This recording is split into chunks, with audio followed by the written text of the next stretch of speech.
How's it going, everyone? It's Aaron back out with another video. Today we're going to be installing a brand new 21-inch Nightlight LED light bar for my 2015 Jeep Wrangler.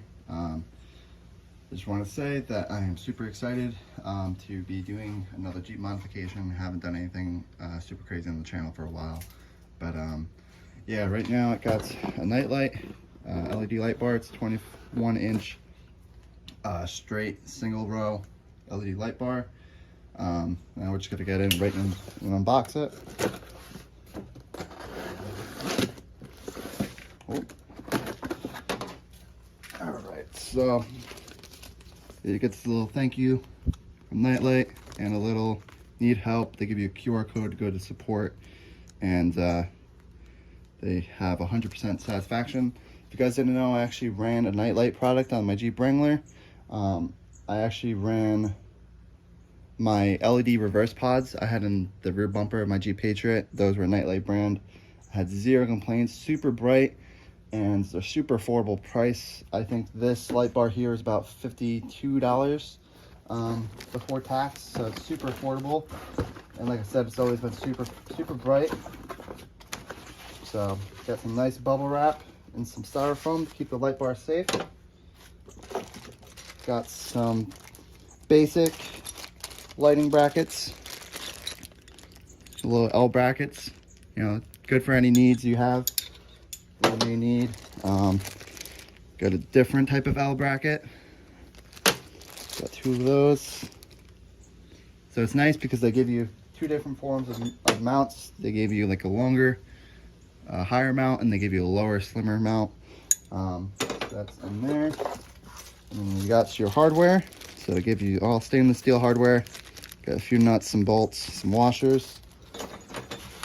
And you got the light bar itself. So let's take off.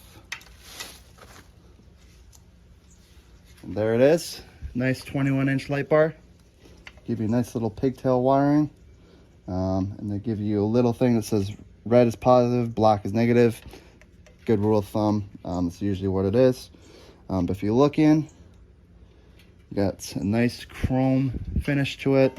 Got some nice lighting fins, and it has the nice white Nightlight logo on top. Super high quality. You know, like I said, I've run their products in the past, and I'm super excited to get another one on my new Jeep build. It's been a while since I put some of their product on, so yeah, let's get right into mounting up the mounts. I got some basic mounts I found in the garage. They're from Rough Country. They're good to go right across the hood of my Wrangler, but you know, go right across the hood. These were cheap as well. They were like 30 bucks. So this is a $80 setup right here. Not too bad whatsoever. And yeah, let's just get right into installing it onto the hood. All right, so to be getting the hood Torx bolts out of the hood for the Wrangler, we're going to be using a 3/8 inch ratchet with a T50 Torx socket.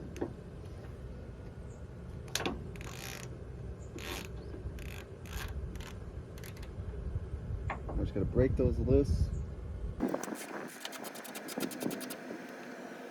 These are painted on, so be very, very careful. Like you can see I got some of the paint out with the bolt.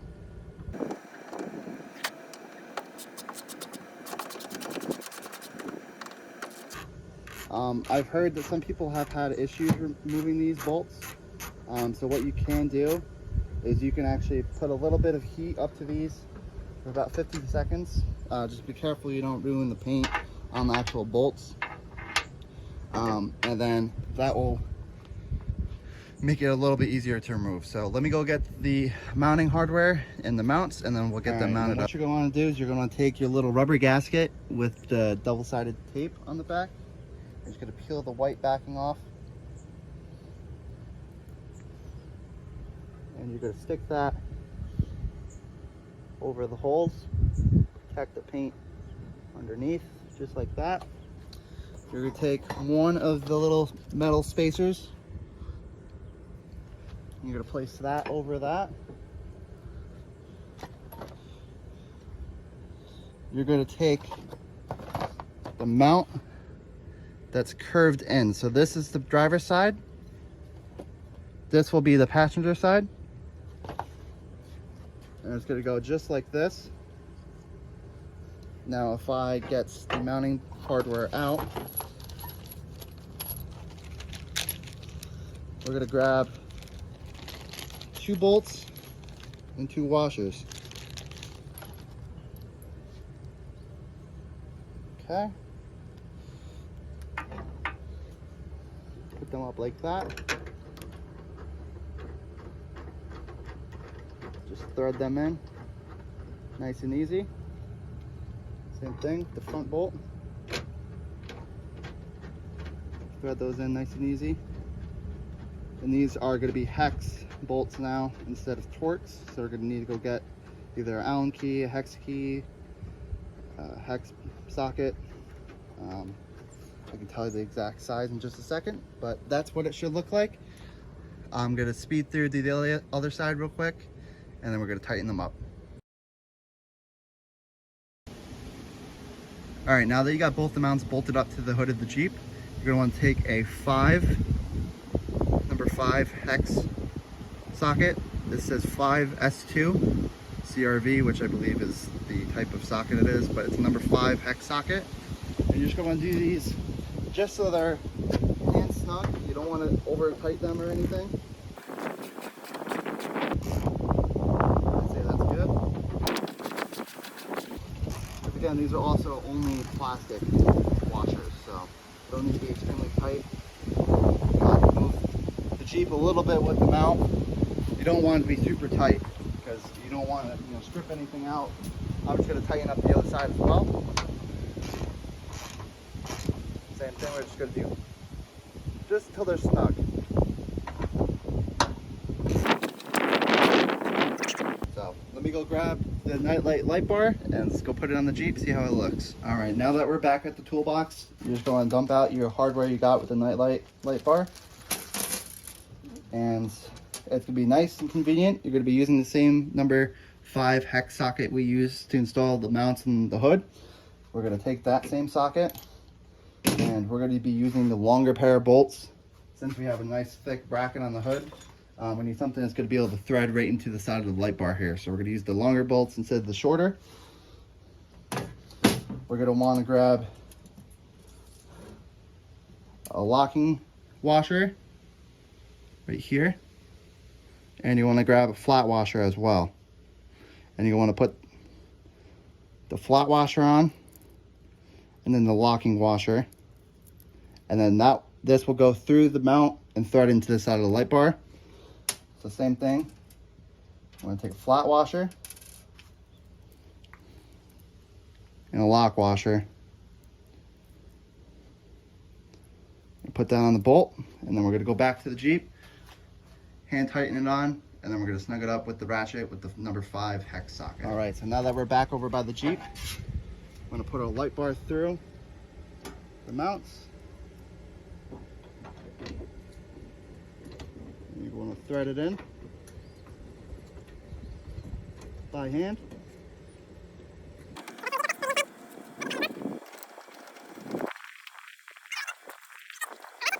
And we're going to start tightening the light bar.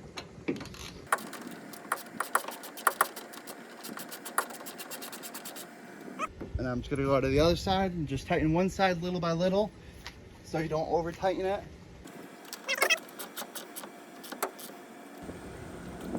All right, so now we have the 21-inch light bar mounted up to the brackets.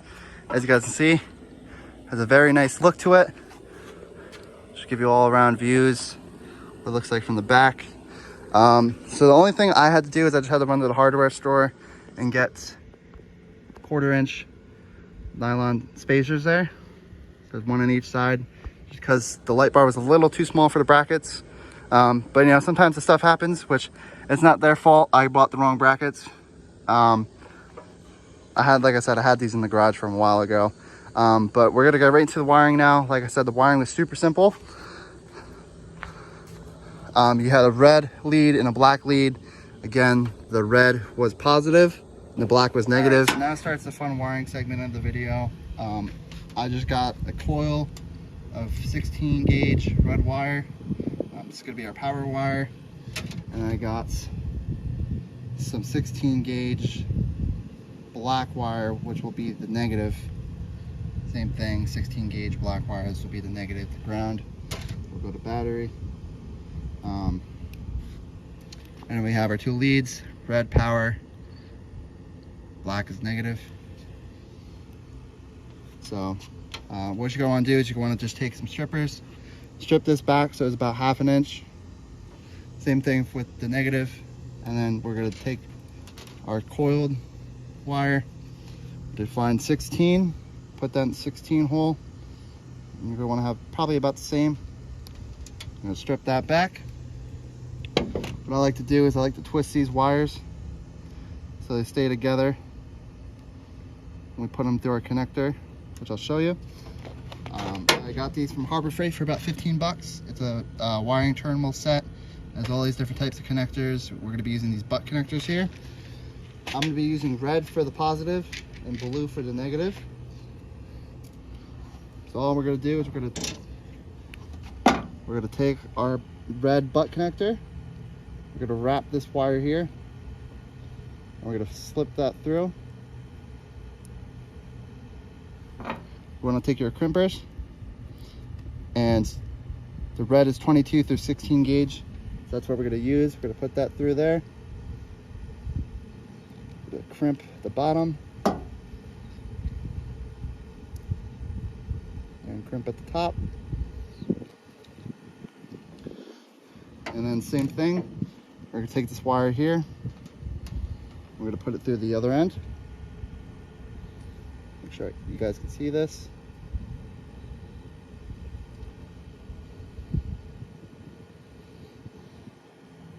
Might have to twist it quite a bit so it doesn't come apart when you put it through.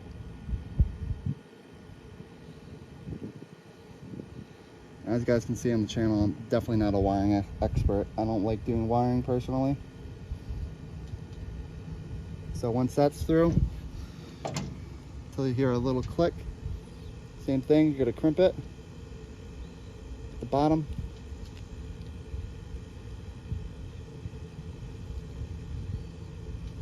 And at the top. So now that should be a nice sealed connection. You should be able to give it a little tug and it shouldn't come undone. So I'm going to do the ground wire now, so same thing.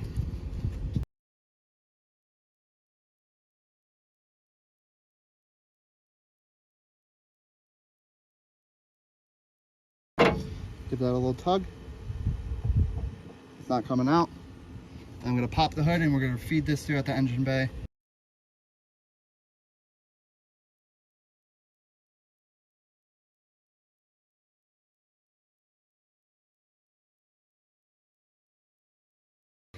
All right, so this is my power bank. This is run to the battery. I have a switch panel inside of my Jeep to be able to turn on the light on and off. So what I'm going to use for this is I'm going to use one of each of these. These are going to be spade connectors.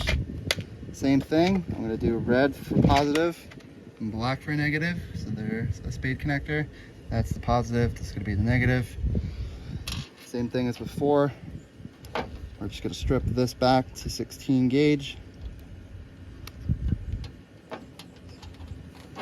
Same thing as before. Strip that back to 16 gauge.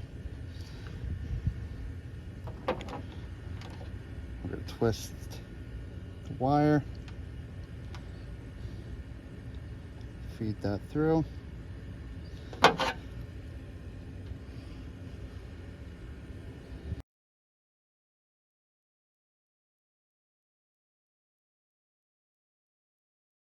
Okay, now we just gotta go get a screwdriver. We're gonna unscrew the screw inside the connector. All right, so it's gonna be a little hard to see this step, but all I'm gonna do is I'm gonna feed it under these little grommets we have here.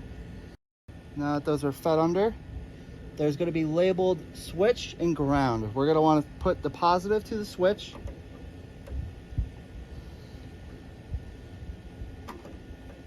and the negative to the ground. Black is our negative, which is our ground. So we'll slip that under ground. And our positive is going to go to our switch.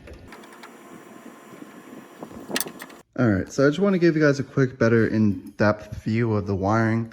So as you guys can see, the light bar is here. I ran the wiring down under the cowl, under the hood. Like I said, I show you, red was the positive, black was the negative. What I did is I ran this to my Rough Country MLC 6 power bank. So what this does is it's pretty much a power bank, so I don't have to run an individual wiring harness for each lighting product that I have.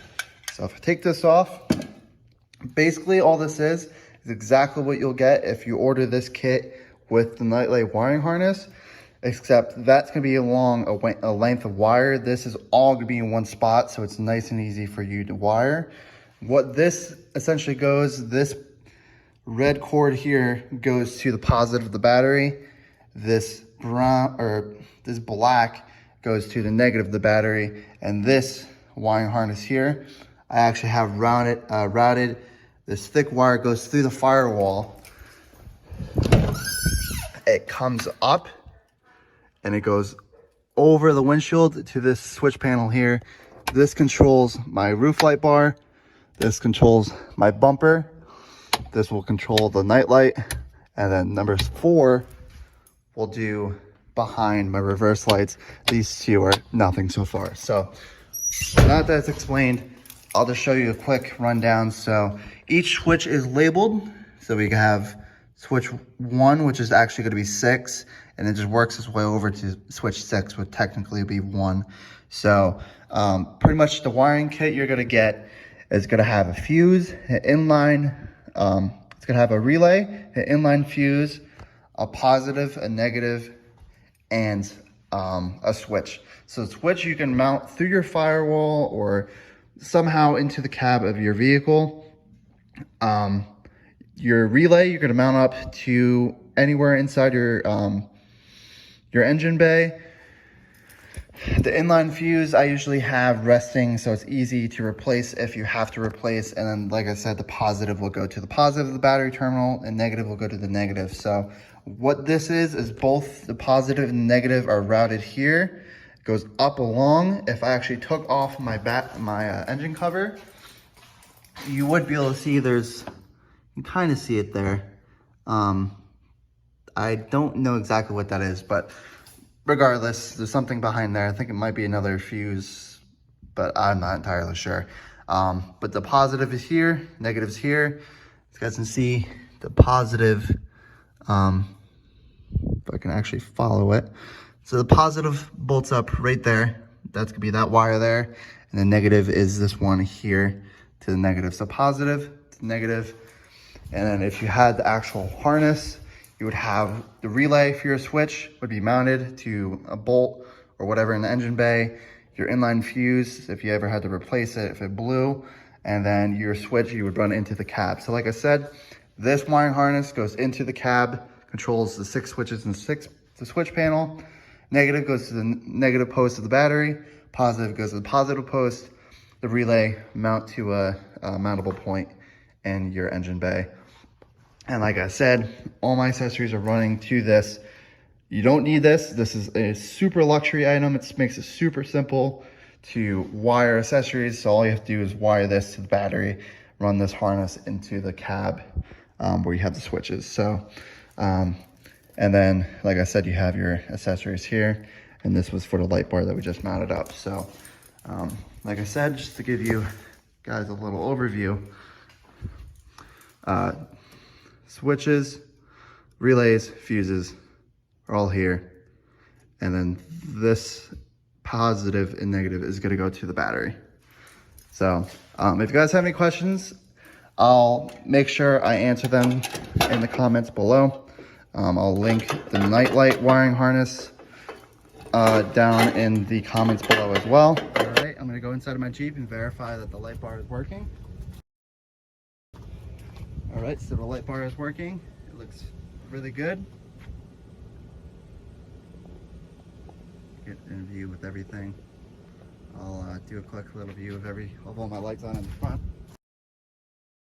Blends in perfectly. It looks like it belongs perfectly fine in my Jeep. So, all right, and now I just want to bring you guys a quick little video of just the light output at night. So here I am just in a random parking lot in town, and first I'm going to do my switchback running lights. That's going to be my warning lights, aka turn signals. So that's the light output those put out, just those. This is going to be the headlights. So that's going to be my headlights. This is going to be with fog lights. Okay, and then I'm going to turn off my headlights, so it's just my fog lights. So not too bad. This is going to be my high beams switched on. So that's that. Then I'm going to turn off everything. I'm going to start with my 50-inch light bar across the windshield. So that is that. I'm going to turn that off. I'm going to put on my 20-inch bumper light bar, and that is that. And then lastly, I'm going to put on the nightlight light bar, and that is that. So as you guys can see, it's pretty much the same output all together. And if I put on all my lights all together and step out, you guys can see that it's just a ridiculous amount of light. You know, you can literally see whatever the hell you need. And if I turn around to my Jeep, let me just cover up my license plate. But yeah, that's just a stupid amount of light. So you can literally see whatever you need. I mean, that's pretty much that. And if I do just solely the nightlight light bar, that's still a ton of light from just that one 21-inch light bar. Like I said, if you're just gonna run that at night, put on my headlights. I mean, that's all you really need. You don't really need anything too excessive. That's your high beams. All right, and then that's how you install the nightlight single row 21-inch light bar onto your vehicle. Like I said, I installed onto my 2015 Jeep Wrangler. If you haven't seen my YouTube channel yet, head on over to YouTube, AaronHate22, and leave a like if you enjoyed this video. Comment if you have any questions down below about anything discussed in the video. I'll have links to everything I've talked about, everything I went over. If you have any questions about anything, leave a comment down below. Like I said, this video is taking a lot of time and work for me to do, so I really appreciate some feedback. Like I said, leave a like if you guys enjoyed. And again, subscribe to my channel. I got some Jeep videos coming up in the next few months. I'm going to try to start rolling out videos. So yeah, leave a like if you enjoyed, subscribe for more. I'll see you all next time.